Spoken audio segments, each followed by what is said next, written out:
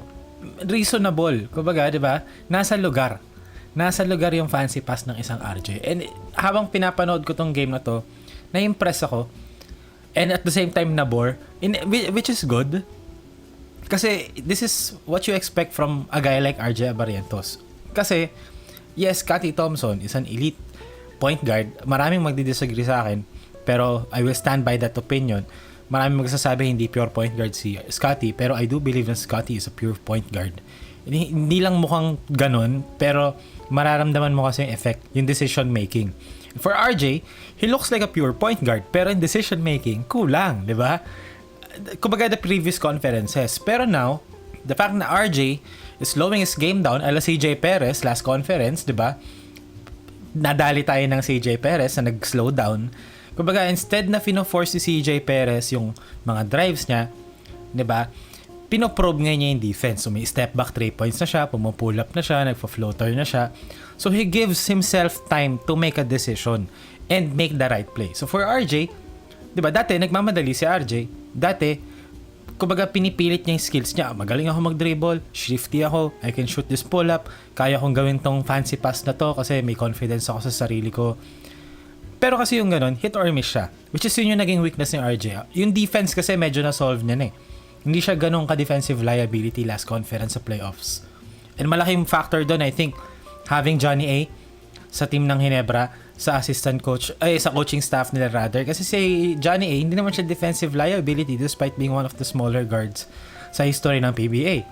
Diba? Kumbaga, hindi siya about sa height, about siya sa kung paano yung mentality and kung paano maglaro ng defense. So for RJ, ngayon, offensively speaking, kumbaga parang perfect kapag mana na ni Eli Tenorio if talaga mapagpatuloy niya yung ganito. Kasi, yes, Scottie is an elite playmaker, pero Scottie lacks the playmaking, dribbling, 'di ba, yung mga ganong klaseng bagay na meron si RJ, pero dati si RJ wala siya masyado ng decision making. Pero ngayon, nagkakaroon na siya ng decision making, which makes him a complete player offensively.